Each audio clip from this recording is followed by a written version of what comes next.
Hello and welcome to Drive-In Double Feature Podcast. I'm Nathan. I'm Mecha Nathan. Oh my God, my arch nemesis. But no, what's your real name? I'm Ryan. Okay, good. I needed to know for the episode. This is the podcast where we talk about 2 movies a week every Tuesday and Thursday. But before we get into today's episode, I want to talk to you about our Patreon over at patreon.com/Drive-In Double Feature Podcast. We have a bunch of fun bonus content over there. We talk about box office bombs. We rank movies over there just for $5 a month. You support the show and get that fun content. But Ryan, it's a big day. It's episode 199. And because episode 200 is on Thursday, we made it a big week. We made it a special week. The last two movies of the Showa era. And we are going to get started with Godzilla versus Mechagodzilla from 1974, directed by Jun Fukuda. There we go, Ryan. I introed my first Godzilla episode. How did you feel? All right. I felt pretty good about it, but since you're leading this episode, why don't you tell me all the information about this movie? Well, Ryan, that's when I will gracefully pass it over to you. Since you know it, you got it. You got the book. You got that book. That's been full of information. Did it actually have good info for this movie? No, but Big Action Bill came in pretty clutch, and he always makes really great videos for for these movies. Yeah, most comprehensive. I would definitely say go check out any of this stuff because I'm just giving a composite version of what he's presenting. 2 hours of content if you put both of these together, which is absolutely insane, more than you could ask for. An hour and 45 minutes it clocked in at. Yeah, and it's all pretty good information, and I think he's really good. So definitely check him out for probably a deeper dive into this than we could do. Yeah, definitely. But anyway, here's my version of it. Okay. So where are we right now in the Godzilla series? So we just entered out of the Godzilla versus Megalon movie, and that movie was disappointing to say the least. It won the worst performing Godzilla movie up until that point. And it was kind of like Dark Days. It was very much like they're using a lot of cheap materials, keeping the budget real low, using a lot of stock footage, and very much geared towards children, so much so that there's almost no human plot to the movies at all. So where do we go from here? Well, they didn't know either, apparently, for Toho, and be so much so that they were planning on just ending Godzilla right then and there after Megalon. No. But I do want to say, wouldn't it be crazy if they did end there and let's just say this movie, you already know from the title, has Mechagodzilla. Like, if this franchise didn't have Mechagodzilla, which is probably one of the most iconic characters. I knew that before I knew anything about these movies. Yeah, I mean, Mechagodzilla, other than Ghidorah, is probably his highest profile antagonist. And Mechagodzilla, I believe, has appeared in more movies than Ghidorah has. So Mechagodzilla does make a lot of appearances, especially in the next era, the Heisei era. So they love Mechagodzilla. Well, I mean, it's robots, 90s. So I mean, it's going nuts over there. Hey, I love Mechagodzilla, so I totally get it. I want more of him. So, well, don't worry. There's 2 movies of Mechagodzilla this week. So, yes. But so when it came down to it, though, they were kind of ready to sort of end the Godzilla series, but Tomoyuki Tanaka was thinking of just ending the whole series, but they're like, you know what? It's the 20th anniversary of Godzilla. Let's at least make one more movie because it's the 20th anniversary. So they went to Sekizawa, the screenwriter of all the other Godzilla movies, and said, please make us another Godzilla movie. And you know what he said? What'd he say? He said, there are no monsters left. It's true. We've gotten to the point where it's like parody. Like we got this dude with hooks for hands. Like, honestly, Gabra should have been the end of it. With how goofy that design was. But a smog monster. Like, good God. Yeah, well, I mean, they could have just gotten that guy from Godzilla versus Gigan. He had all kinds of monster ideas. Stern Yeah. Mom monster. And not a night goes by where I don't think about Stern Mom Monster. That just leaving money on the table with that one. And Yeah. can you imagine a Stern Mom monster just spanking Godzilla? It would be funny. I'm not gonna lie. It'd be kind of like Stop or My Mom Will Shoot, where you just feel embarrassed for Godzilla watching. Godzilla in a giant diaper. That sounds kind of cute, though. Like, I mean, like, like baby Godzilla. I don't know. Wait, we got that Maybe son of Godzilla. we did. Minya in a diaper. You could see it. Yeah, I could. But no, they were kind of just looking like what is the next best step. Well, they basically the original idea was originally going to be they were going to have two Godzillas teaming up, one made in America, one made in China, and the Japanese Godzilla was going to have to fight both of them. But they were thinking though, so we can't do that because we want to make sure we keep our foreign relations nice. So they're like, who is the biggest monster Godzilla could fight? And the logical conclusion was himself. Yes. So they took a lot from actually King Kong Escapes, which we also reviewed, where there was a Mecha Kong, and in this one there is also a Mechagodzilla. Wow. Which one's better, Ryan?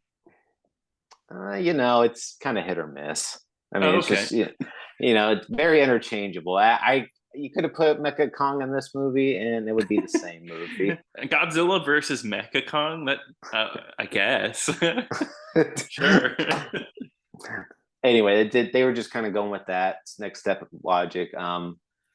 Sekazawa tried really hard to. He kind of had like a general idea of what he wanted to do for the script, but at the end of the day, he basically just got kind of like the blueprints for the script, and he was just kind of had it at that point. And this is the last movie he ever worked on. Like ever. Like he was done with movies. Could you imagine that? Like this poor like, okay, we haven't really we've mentioned his name a lot because he is kind of like the original all-star of a lot of the screenplays for these movies. Like, we praised the screenplay and the story for Mothra, which he was the main author of that one, screenwriter for that. But this poor man, like over the last like 15, 20 years, they're just squeezing him dry for ideas. Just like, and because he wasn't just working on Godzilla movies, because he was also working on a lot of other movies. So he was just, I think at the end he was just like, I can't do it anymore. I can imagine him just yelling whenever they ask him, like, I can't do it. I can't write another Godzilla movie. I mean, and I could see maybe like over the past few movies, he's definitely been ran a little dry, like for ideas. Not that I dislike the movies recently, but like you said at the beginning, we're losing like human plot and all of that. It's starting to become formulaic.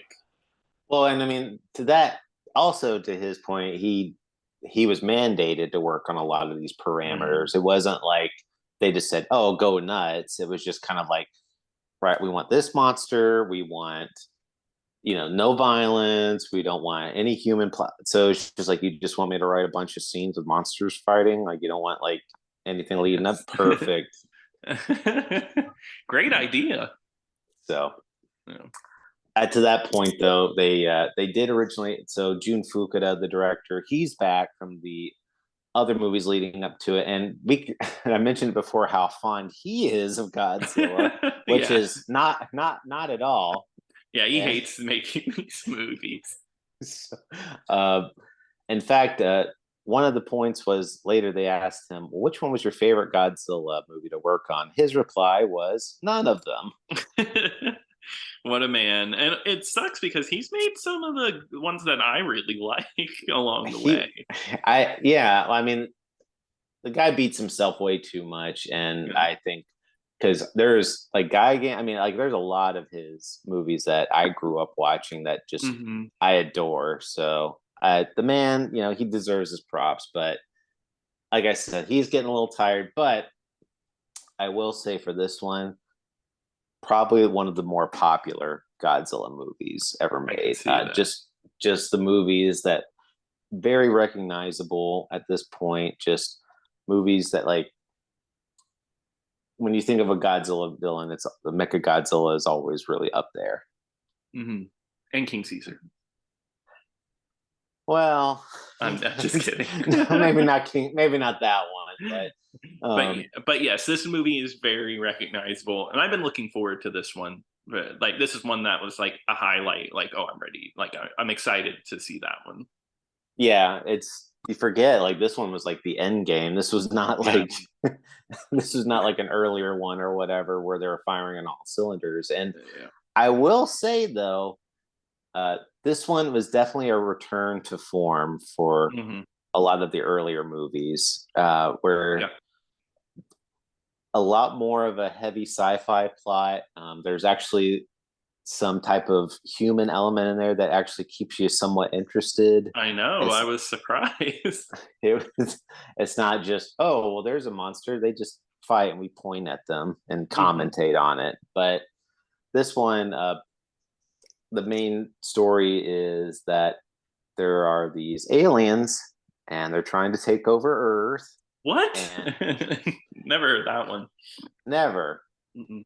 and not as I will say like the it's not out of the alien stories we've gotten in the past. I did like Invasion of the Astro Monsters alien plot a little more. Yeah, that's the one that So like it's like all of these have to compare to, and I agree. Invasions does it a bit better, especially because the aliens here, uh, and they say it like in videos and things. But I remember as soon as I saw that they were apes too, I was like, oh, okay, this is going for a Planet of the Apes type deal, and yeah, it's definitely noticeable.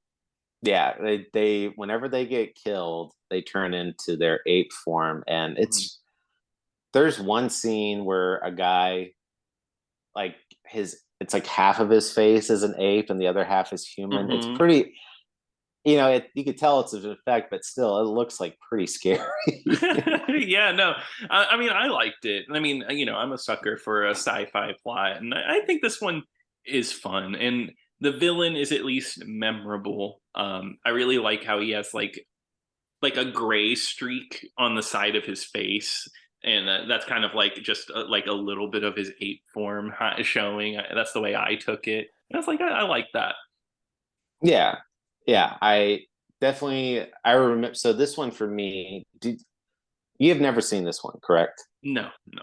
Okay, so remember I was talking to you before about I had this Godzilla box set. Hmm. This was the fifth movie that was in there. This Gotcha. this was there was a Mecha Godzilla, so I had this one, Ghidorah. I had Son of Godzilla.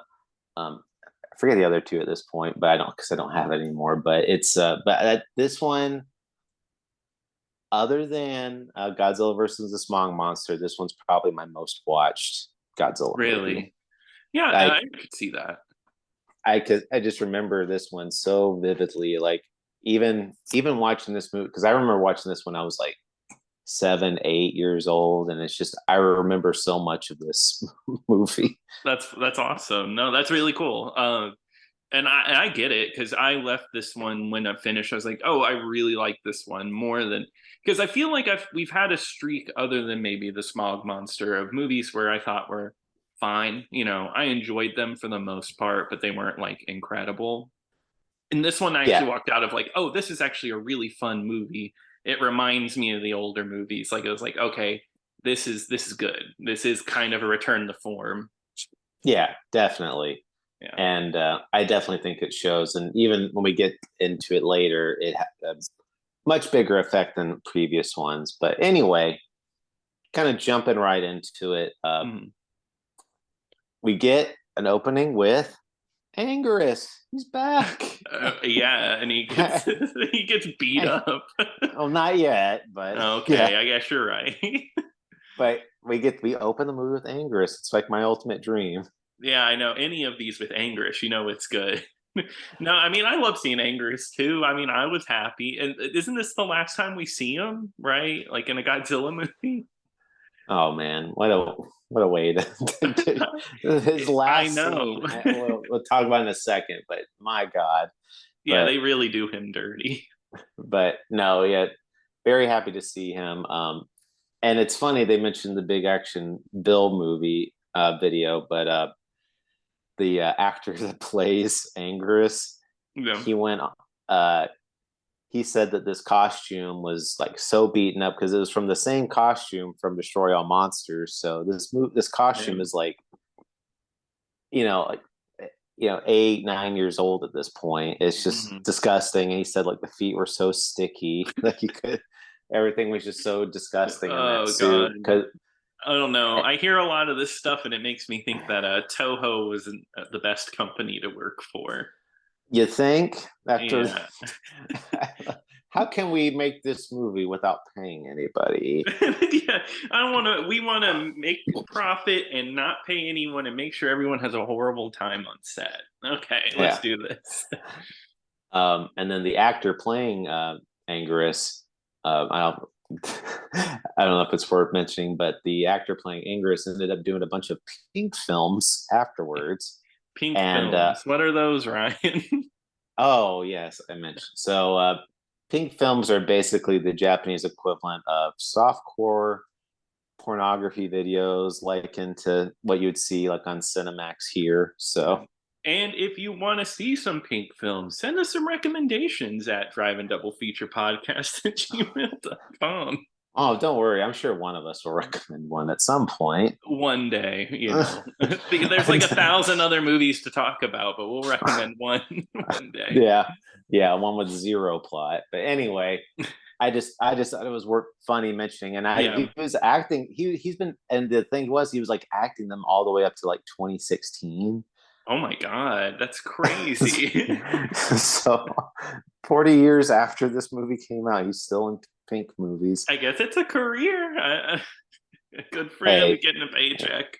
good for him and working stiff. Yeah, his feet continued to be sticky. Yes, they did. Yeah. Couldn't take the feet off ever. But anyway, we open with Angerus, and then a Godzilla comes out, and he kind of sounds a little different. Doesn't have the Yeah. same roar. It was definitely interesting. It had me questioning whenever he started throwing Anguirus around. I was a little like, is this the real Godzilla? Well, let me ask you, like, did you know that that was like the giveaway for like at all I times? did. Yes. Yeah. No, I remember watching and I heard his roar wasn't the same. And I was like, okay, yeah, that's not Godzilla. I know what's going Oh, on. okay. So I Yeah. was wondering if it would be like, I was like, oh, maybe this will be like Terminator 2 for Nathan. Like he's gonna be a good guy. But No, it was not a Terminator moment. We've talked about James Cameron ripping off movies before. So I'm just throwing it out there. he might have said like, hey, that's a great idea. Why not make the villain the good guy? But he did reverse though, because they made Yes. the good guy the villain again. Damn. And then they just made bad movies. Isn't that Yeah, crazy? he never made one good movie. Not after Terminator 2, never. Um, Never. but yeah, this movie, I knew it was in for a big change. Whenever he throws Anguirus around and he does like the King Kong jaw break, and I didn't know that was in this movie. Like Godzilla grabs Anguirus by his like both his jaw and like busts it open, and like blood is spewing out. And I was like, oh my god, this is brutal. Uh, in a non, I'm being serious. Watching that was a little upsetting. To be Really, yeah. to be quiet on, I like just why. I mean, I knew it was coming because I remember it, but it was just like, you get attached to these characters, and you see that, and it's like, I mean, Angus does get away, but he's like, his jaw is just like hanging down. His Hmm. blood is like all over his face, and he's like whimpering and like crawling Yeah. away. Yeah, he was like crying, leaving. You do feel bad, and it's really sad that that's how he gets left off. It's like, oh, he lived, he's in pain. From all I know is that he has to live with a broken jaw for the rest of his life. Now, he might have, because we don't see Angus again until the 2000s. That's crazy. Because like you love this little guy, this little dog boy dude. Yeah, yeah, he's Godzilla's best friend. Hmm. But yeah, I really liked. I thought it was a pretty cool moment, because I mean, you didn't. I mean, I know that was kind of like the whole point was like, I would really like to know if people in the theater were like, oh no, Godzilla, what's he Yeah. doing? No, I agree because, like, we watch it. We always talk about this, but we've been watching these movies back to back. I know the roar, but somebody who hasn't seen this movie in years and maybe missed some sequels, are like, "What? Godzilla's bad?" I think that is a fun way to play it. Yeah, and Angus, though, I mean, he does put up a little bit of a fight, and he accidentally chips the armor of Godzilla, and you actually see a little bit of metal, which we would come to find out is space titanium. Yeah. What I really like in the movie is that they immediately recognize what space. They're like, oh, it looks like metal. No, it's space titanium. And they're like, yes, yes, you're right. No, I love it. I mean, you don't know Space Titanium? You didn't say that when you were watching. Yeah, I mean, No. no. Oh, gotcha. But we didn't say that this was all prefaced by there's a song and dance at the beginning, and then there's a lady who's about to pass out, and it's like, oh, there's gonna be a war, and like I forget exactly what she says, but she's having premonitions of the That future. Yeah, that she's saying a prophecy, basically that a dark cloud is going to appear, and a monster is going to come and start. It's going to be like the end of days, and they said two monsters are going to show up to take on this evil threat, and Mhm. um, they kind of allude to the new monster that's going to be appearing, called King Caesar, or Caesar, Mhm. which that's not me being that's literally what the Japanese way of saying it is. So, Yeah. Yeah. uh, but they make that point, and they're so the big cloud appears, and it's the evil Godzilla that comes out. So he's the big bad for this one. Yes, yeah. And it's a 2v1. Well, I guess not till really late in the movie, honestly. But it is a battle at first between Mechagodzilla and Godzilla. It's two adversaries, and you know what? I think this is the part where I was like, oh, I really like this movie. We might be skipping a little bit of information, but there's that fight between them, and there are explosions everywhere, and they're surrounded by fire and smoke. Probably one of the best shot things in a Godzilla movie. It looks incredible. It does, it really does, because the evil Godzilla shows up, and then the regular Godzilla does show up too. Like, Hmm. what's going on here, type of thing. And Yeah. the evil Godzilla is revealed, and it's Mechagodzilla, which is Hmm. basically what it sounds like. It's a robot version of Godzilla, Yep.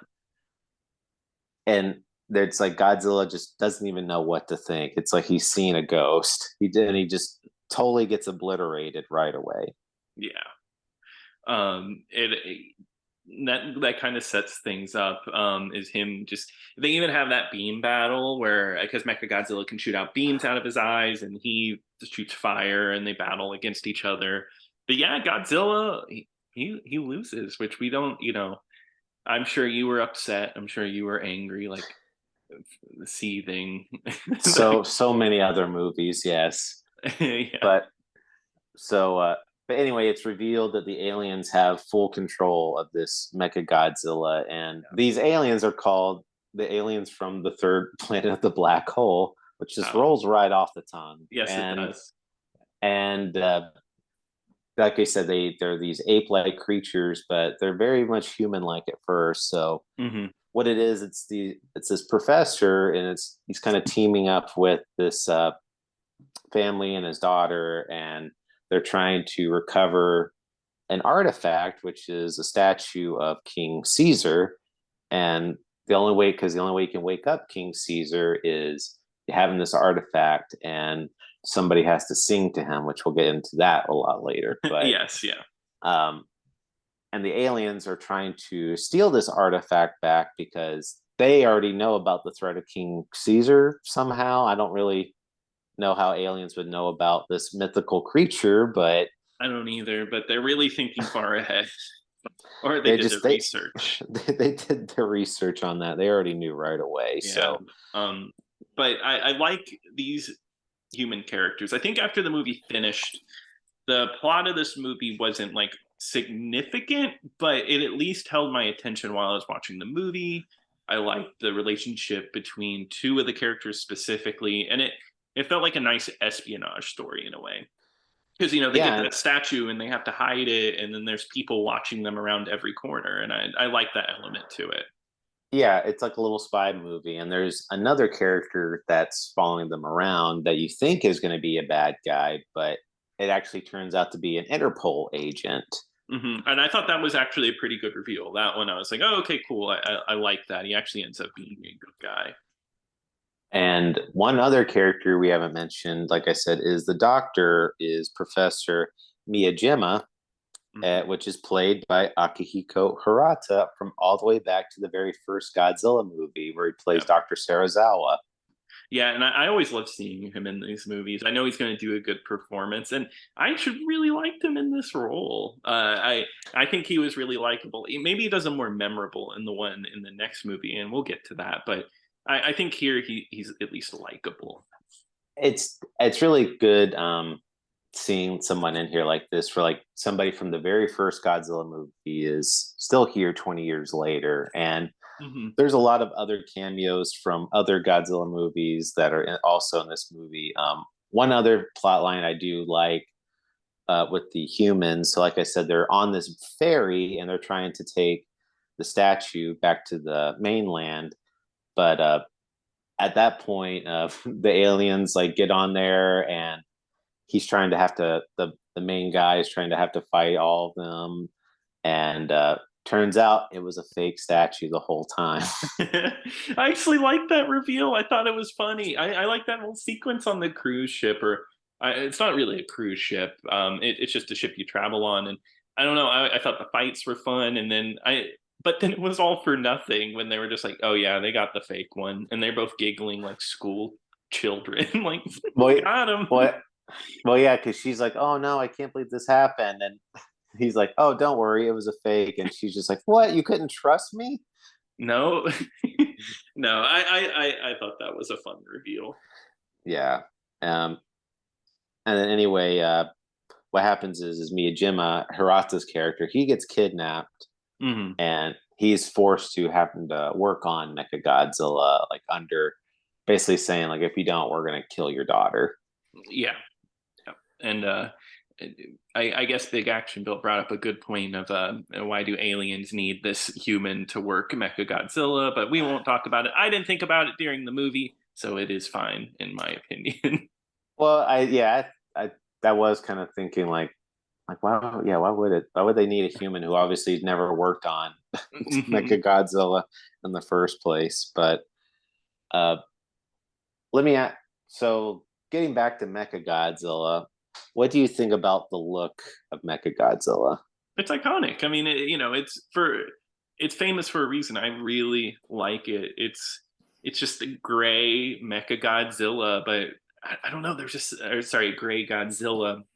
And it looks like he has like rivets and bolts in them. I don't know. It's just a fun idea. I think the costume looks really good. Um, I don't know. It's hard to say because it's just an iconic look. Yeah, again, one of the more recognizable costumes. Probably one of my favorite looking antagonists for a Hmm. Godzilla movie. Yeah, Um, better than Gabra. well, Gabra, he, he's had like the green skin with the warts all over it, and like Yeah, the so little nice. little cat fur on his head. Hmm. But I guess the bigger question: what do you think of the Godzilla suit in this one? I like it a lot. I Me like too. Me the too. face. The face looks really good. So the Megalon, Godzilla versus Megalon, I think the face was a little too dog-like, kind Yeah, of he's like got it like the big eyes. got the big eyes, kind of has a little bit of a like the kind of like a little bit of jowl hanging, like you'd see like on a bulldog or a dog, kind of. Yeah, Um, but this one, they kind of tightened it up and they made him look a little more angry, which I think kind of works. So yeah, he's like a lovable, angry guy. That's what I got out of it. Like you love him, and you know he's the protector of Earth. But if you did him wrong, he would kick your ass if he had to. That's all I'm saying. I love that about him. No, this is actually one of my favorite suits. He's looking good. yeah, he's looking real good in here.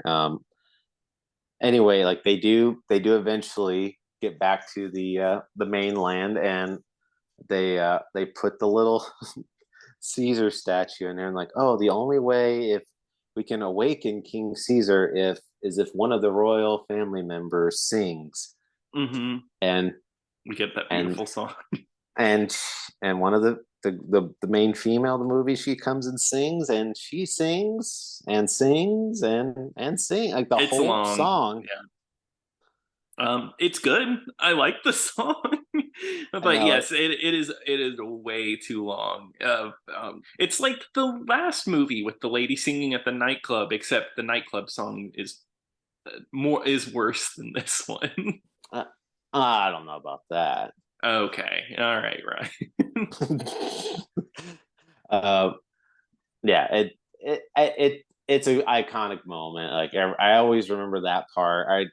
I always from the movies. And then we get awakened to King Caesar. And so I'll ask you again, what did you think of the look of King Caesar? I feel like I don't know if this is controversial, but I liked it. He's like a dog. He's scrappy, and he's got like fur all over him.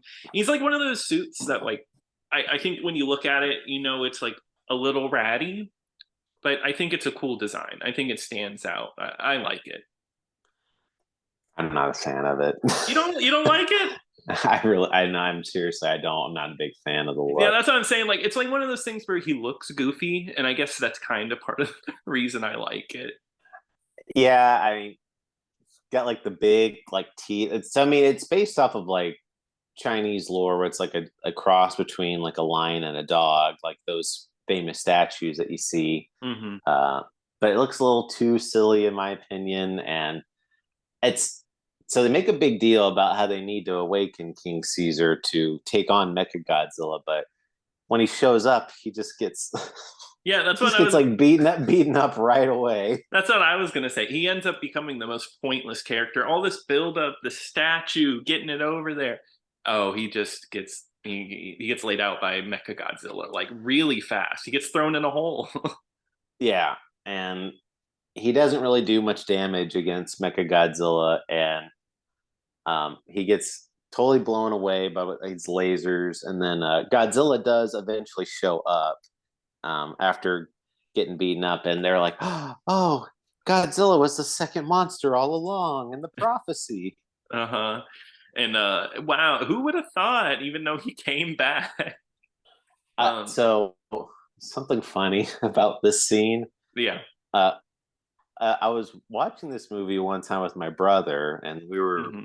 they were younger, and I don't know if he wasn't paying attention or what, but when they were talking, because this was the English dub what I was watching because I was the only one available at the time, Yeah. but they were like, "Oh, the second monster is appearing from the prophecy," and he was like, "Oh, is it going to be Godzilla's friend?" Like he thought it was going to be Is Angerus. Angerus. Yeah, I wish that's what you said. I wish it was anger. Can you imagine if it was just like all that buildup? For anger. And Godzilla's just kind of sitting back watching. like, huh? But I don't think he realized that. I think he thought Godzilla was like the other monster in the prophecy that or whatever. that King Caesar wasn't even like a part of the prophecy because he was gone so fast. Yeah, so that's Yeah. probably that's the only thing I could think of. But Yeah, or I he just was too remember. focused on the human plot and the monster stuff was boring. But I remember even back then, I remember being annoyed about like we can't get any more Angerus. Yeah, no, and I mean Angus isn't even back, but we do get a really good fight because Godzilla does something really smart. He gets shocked by lightning and he gets magnetized, and that's a whole big part of it. Oh, we didn't even talk about Mechagodzilla flying. How that looks like a toy, like because he's like straightforward, arms at his side, legs together, and he just like flies jet propelled like in one direction. I think it looks Yeah, fun, but it definitely it looks like a it toy. well, I mean, they all look like that. Yeah, Even Megalon looked like that. Jet Jaguar. yeah, Even Ghidorah. I remember it was just like the three heads, just like perfectly stationary with yeah. the tail. Just looked Hmm. totally stupid. But this one, it's just funny because he looks like he's Superman flying almost. But Hmm. um, the Godzilla and King Caesar, even both of them teaming up, definitely they get beaten up pretty bad. And Yeah, before that, like you were mentioning the magnets, but before that, like Mechagodzilla hits him like right in the neck, and he just starts spraying I blood. know. We It's got another so blood scene. so violent. Just Yeah, I can't imagine. I mean, this one definitely feels further away from a kids movie than some of the last ones. There's not even like a child in this movie, so I think we're stepping away from the kid friendly. Even though I know kids watch this movie.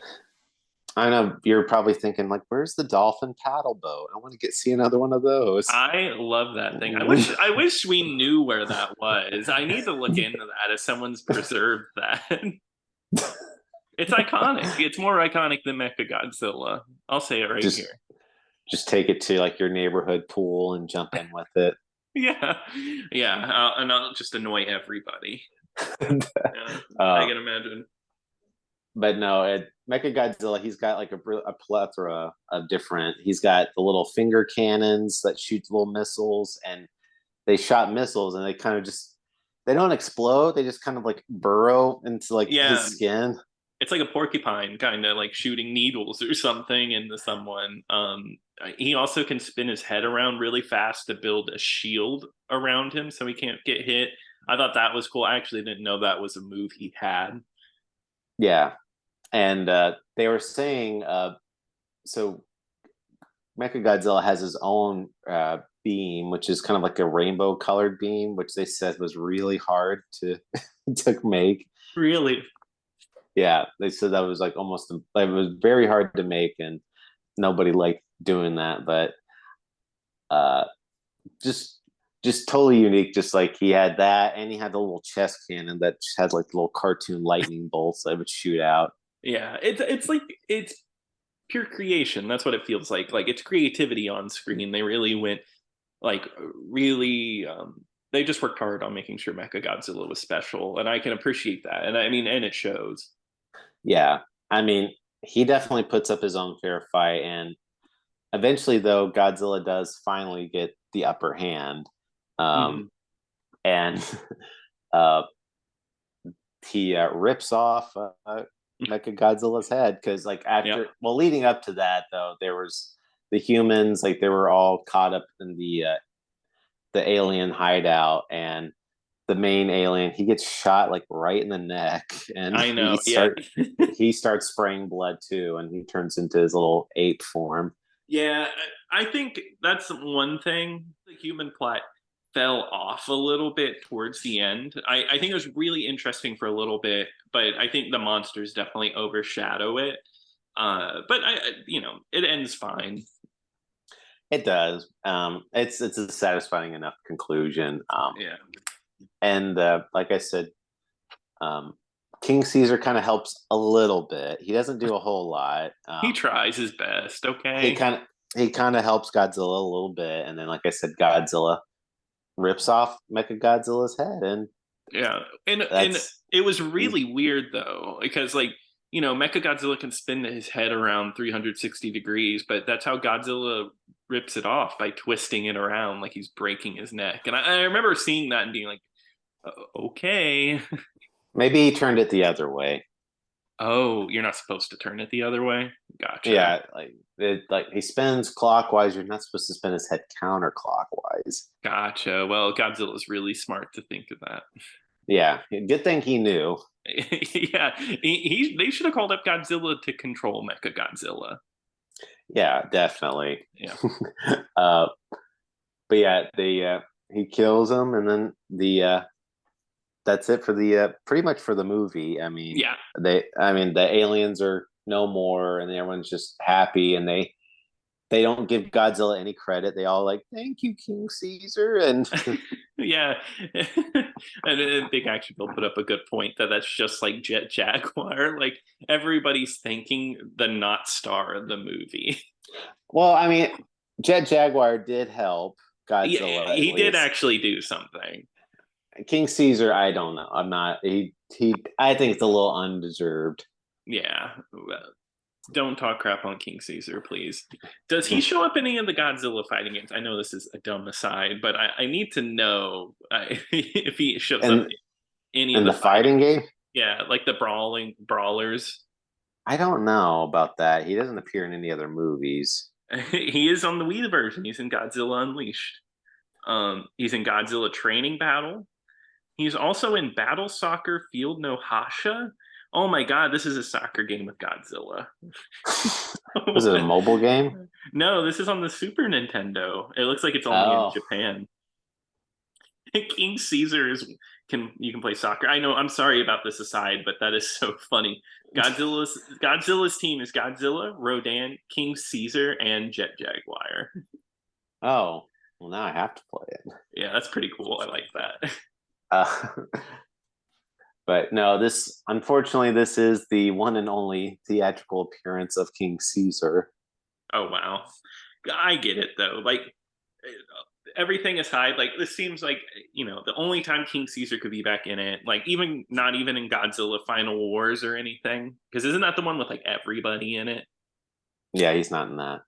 Dang, wow, forgotten the time.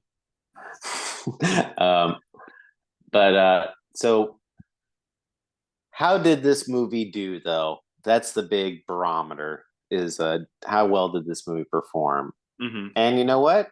It was a hit. It did significantly better than Megalon. Megalon, was under 1 million tickets sold, like one of the first ever to do that. And Yeah. this one sold 1.3 million tickets. So So Toho was like, we can milk this some more. yeah, and it might have been good to be like, okay, well, let's just end strong here, guys. But Yeah, but but it never works out that way. So no. but in America, this movie was originally released as Godzilla versus the Bionic Monster, Mm. Oh, which is wait, like the Bionic Woman, the TV series I love so much. yeah, you're always talking about the Bionic Woman. Yeah, always. Wow, they really they did that. That's messed up. Well, that's what Universal said too. They're like, nah. So Yeah, which I understand, like, I guess why they call it something else, but like people already know what Godzilla is at this point. yeah, I exactly. mean, Godzilla is like a national thing, like not a national thing, a worldwide thing at this point. well, and Godzilla's name is in half the title already. So Yeah, it's like Godzilla versus the Bionic Monster. Would it really been that stretch to be like Godzilla versus Mechagodzilla yeah. or I don't know what it's up with the American distributors and not wanting. They just can't name it after the original title. I don't know why. Because like, yeah, Godzilla versus Mechagodzilla. There you go. It's right there, easy. like you said, if this had come out like in the 50s or 60s where it's like Godzilla is not like extremely well known, I could kind of see that, but Mhm. like maybe calling it something else, but like like, oh, dinosaur versus robo dinosaur or something like that. Yeah, like that's what it would be like in the 50s or Yes, something. yeah. But I think they could have gotten away with it. But then it was just released to Godzilla versus the cosmic monster. And that doesn't even Mechagodzilla doesn't even resemble what I think a cosmic monster would be. In plot, sure, but not it doesn't work. Well, when I think of the Astro monster, I always think of King Ghidorah. Oh, of course, yeah. Who doesn't? I always correct people when they say King Ghidorah. I say, don't you mean the Astro Astro monster? Monster? Do you think it was that way for like American fans of Godzilla? Like it must have been like hard to like before the internet, like to be like get rid of the American dub versions of monsters and like be like, oh no, that they are not named that at all. Don't you mean the cosmic monster? Not Mecha Godzilla. Are you stupid? Mecha Godzilla. But they originally did release, and actually by New World Video, Roger Corman stepped in, and he's like, Yes. he stepped in and said, we need some naked women in this. Yeah, naked women. That sells. Cut 20 minutes out of the movie too. Yeah. No. He preserved the original unedited version of Godzilla No. versus Mechagodzilla and actually released it on VHS as Godzilla versus Mechagodzilla. No, Corman's cool, like with stuff like that, and like I mean, he even is the reason why Godzilla 1985 came here, right? Like he had a big hand in that. So Yeah. he's a Godzilla fan. Yes, he is. He's a big old G fan. Mm-hmm. Yeah, G fan. But so like I said, this movie was a hit, and in America it did pretty decent. Also had a TV release there as well. And but it's not as significant as the old glory days of Godzilla. And they're thinking, you know what? I think we could milk this for one more time because the toys are still selling really well at this point. Mm-hmm. And in fact, that's another reason why they created this movie, because they wanted another toy to introduce. Yeah. So they're thinking, hey, you think we could do this one more time? Which we'll talk about later. Oh my god, you're leaving me in suspense. That's a cliffhanger. But not Sylvester Stallone. Right. No, we already did cliffhanger. We can't ever Sorry. end the podcast on a cliffhanger again. No, we can't. But Nathan, as a standalone movie, is this a recommend? Yes. Yeah, no, this is actually one of the ones I would say watch. Like if you were gonna watch every Godzilla movie in order, all of these, this is one I'd be like, oh, you take special attention to this one because it's a lot of fun. Mechagodzilla is really cool. Just watching that fight with all the fire, I think, is a standout moment. It's one of the better ones. I really like this one. Yeah, and if you couldn't tell, definitely one of my favorite ones growing up as a kid. It's a very beloved classic in my mind. A lot of good sci-fi movie elements to it as well. So definitely say check it out. It is a very high recommend for me. But Ryan, even though you took over this episode, and thank you very much, you always host these very well, and you get to host another one. What's coming on Thursday? You know what? I'm good. Let's just end the show at 199. Wouldn't that be funny? But no, we are not. No, Ryan. We're doing the show. Oh, okay. Put your gun away. Yeah. Well, Nathan, it's time. I know, to conclude this week, we're going to be shutting the book for good on the Showa era Godzilla with 1975's The Terror of Mechagodzilla. God, I'm scared. I know. It's scarier than the last one, but mm-hmm. This one is going to be available for free on YouTube. Perfect. Well, I'm excited to watch that. If you have anything that you want to send over to us, you can email us at drive-in-double-feature-podcast@gmail.com. You can also at us at x.com, at DIDF. Can you believe whenever we first made the joke about X, we were like, oh, how long is this going to last? And we're still doing this for weeks. So funny enough. But anyway, until next time. Until next time. 私の